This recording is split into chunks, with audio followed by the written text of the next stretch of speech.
Hi guys, Jason here from Trojan Photography, and today we're going to do a review on the Photomate panoramic head. So I'll leave the link in the description below. I've done an unboxing of this where we sort of look at it in a little bit more detail. But I've had it for about a year now, and I thought we'd go through a review of it to see if it's right for you, why it's good, what's bad about it, and all that. So let's get into it.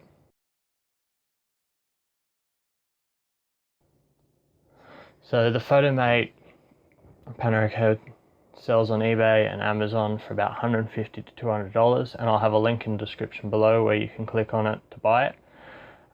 It's a full aluminium build. It comes in this nice case, which is good. Keeps it sort of clean, and it's great for when you're traveling around or something. You can chuck it in the car or something with that. So it opens with two latches on the side, opens up, it's nice and padded on the inside. And there's the actual panoramic head, which fits nice and snugly in. So the actual panoramic head itself, the unit, is 215 mils long, 150 mils high, and 115 mils wide. It weighs 137 kilograms, and it can work as a panoramic head in both vertical and horizontal. Now, if you want to know more about what I mean by vertical and horizontal panoramic, I'll have a link in the description below about how to set up the nodal point, which is a very good point with this. You do have to set up the nodal point before shooting to remove parallax, and in my video I will discuss this a bit more, and you can get a greater understanding of how to use it and how to work out where the nodal point is to get better panoramic shots. So as I said, it comes in this nice case. It's sort of just like a token thing, but it's great for if you're in the car or something. So that's nice. So as I said before you use this, when you purchase it, or any other panoramic head for that matter, you have to set up the nodal point. I'll have a link description below how to set it up. It takes a little bit of time, but you do it at home and write down the notes and stuff, and when you go out to site, it's really fast to set up and go from there. But it will help your programs and stuff like Photoshop to stitch it together correctly. So let's look at the pros of this product.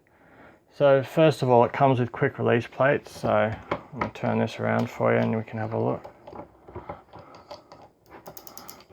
So within comes in quick release plates, and the whole sliding system runs on the exact same size of quick release plates, which is great. So you undo this knob and it's got a little push button down and it comes off. So when you slide your camera on and it clicks in, it's in.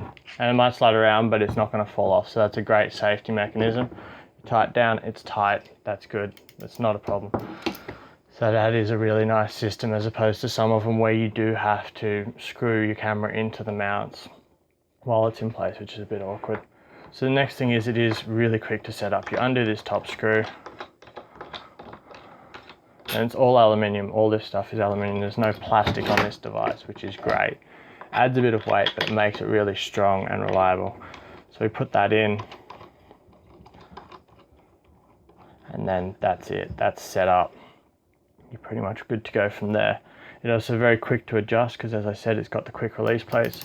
We can run it up, we can put that in, loosen it off. We can slide this back and forth, tighten it on, and that's it. You're adjusted. You're sort of ready to go from there, which is great. It is it's also very well labeled. It has labels across the bottom and the top. On everything that moves realistically has a label, which is great, because in the video I'll talk about why the labels are important with finding the nodal point and then refinding the nodal point. For if you're changing lenses or focal length, nodal point would be different. So you've got to take note of these markers. So it's great. It's got markers every 1 mil apart, which makes it really great for precision. So that's a really good thing. It is a very solid unit, this is. When it's in the tripod, it is not moving. It doesn't wheel or anything. When you lock everything down, it is solid. I've used this with a 500 mil lens, the Tamron 150 to 500 mil lens, and you can lock this arm down and you lock the pin in the back, and it is solid and it's not moving anywhere, which is great. And it's just wonderful. You can also use it as a gimbal head because of that, because it's not going to rock anywhere and it will be solid. So down the bottom of the base, it rotates around like a panoramic head should, and it's all marked in 1 degree increments from 0 to 360. And it also has this great little locking pin design where you can put it into 15 degree increments or 24 degree increments, where it will click every 15 or 24 degrees, and that will give you a set amount of shots. So you don't have to worry about looking down at that marker the whole time. You can just sit there, take the shot, spin it, hear the click, take the shot, spin it, click, take the shot, or every like 2 or 3 clicks, I found is great. And you got to make sure you have that overlap. But it's good to have consistency because it also makes it great for the program to work. It makes it a lot easier and faster for it. It also has these bubble levels, which is great. The one up here, not too sure about why, but the one on the horizontal bar is great. It's just a little round bubble level, nothing fancy. But you get the bubble in the middle once you level it out. As always, it'll be in the video of how to set up the nodal point. I'll talk about exactly what the bubble level is, but get the bubble level and you're ready to go, and you'll take wonderful panoramic shots from there. So that's great. And then the other great thing about it is the case is great. It's convenient. It is quite big, but if you drive somewhere in a car, I find it's great to do that. And then usually when I go hiking or something from there, I'll take this unit out, strap it onto my bag, and go for a walk with it. And it just hangs outside the bag. It's strong. If it drops, nothing's going to happen to it. So that is great. So let's talk about the cons, the negatives about this product. There aren't many, but there are a few that may affect your decisions about it. So first of all, I think the weight is a big thing. Nearly 1.5 kilos. It is quite heavy. It's sort of as heavy as some of the heavier lenses and stuff I carry around. I found because of that, I usually keep it on the outside of the bag as well, just because of the way my bag's set up. But it is quite heavy to lug around, and if you're going on a big hiking trip, which it's great to take something like this on, obviously, to get those nice panoramics. I find it is quite heavy. It doesn't bother me too much, but someone who's a bit small, like a small girl or a small guy, may find it a bit harder. But that is obviously a very personal opinion on how you may find it. The other thing is the size. The size is quite big. It is a bit bulky. As I said, it does fold down to a nice size. And if I don't have a full bag, it usually fits in where my 70 to 200 or something would fit in that same space. But I like to strap it onto the outside of my bag, just sort of sit it there, and it's not too much of a hassle, but you do have to take into account size is quite a big thing with this. But most panoramic heads are around this size. You're not going to find much smaller, depending, but so that's it. So the next con, which is a really big one, which annoys me a lot, but not much you can do.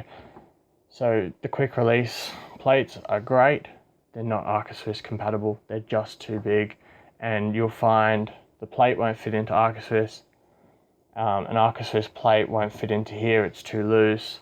So it is a different mounting style, obviously. So you can't just keep the old mounts, which means you got to switch in and out on the mounting on the bottom of your camera or your lens the whole time. It is a bit annoying, but it is quite fast. Obviously, as I said, you don't have to attach it to the bracket; just attach to the plate. So it's not a huge issue, but it is one of those things that becomes a bit annoying towards the end. And as I said before with the negatives, the case is very big. You won't really take that if you're going for a walk or you're going out. The unit alone is strong enough and rough enough to deal with all that. So the case, while it's great for storage and it's great for traveling and stuff, is not really going to go out on site with you, I found, unless you're taking out a big kit with all different bags and stuff. So in conclusion, I feel this is a great product. It's really worth the money. It does everything you need. For $150, it is great value. It is a very solid tripod, very solid panoramic head. Will hold the heaviest of lenses, really holds its weight, and the way it locks down, you can pretty much put as much weight as you want on it, and it's going to take the metal to break first for it to give, really. It's great for beginners. It's a good starting block, I think. It sort of gets you to understand it. It's very easy to read, very easy to understand, very fast and easy to set up. But it's also going to give you professional results. As long as you set up the nodal point correctly and you do the overlapping correctly, you're going to get amazing panoramas no matter what. And for the price point, it's great. So the other thing is it does do vertical and horizontal panoramics, and once you watch the video, or if you know anything about panoramic shooting, it is much better to shoot with your camera in a vertical position as opposed to horizontal, as you'll get more pixels and more of a view, a wider view with it. So it does do that, as opposed to some of the cheaper ones out there which just do horizontal panoramas. So I'll cover that in the video, but that is definitely a huge positive with this.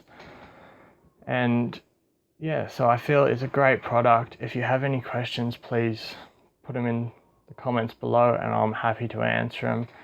Give the video a thumbs up, subscribe to my channel for more reviews, tutorials, unboxings. If you want to see anything, any tutorials or something, please comment below and I'm happy to make them and show them to you.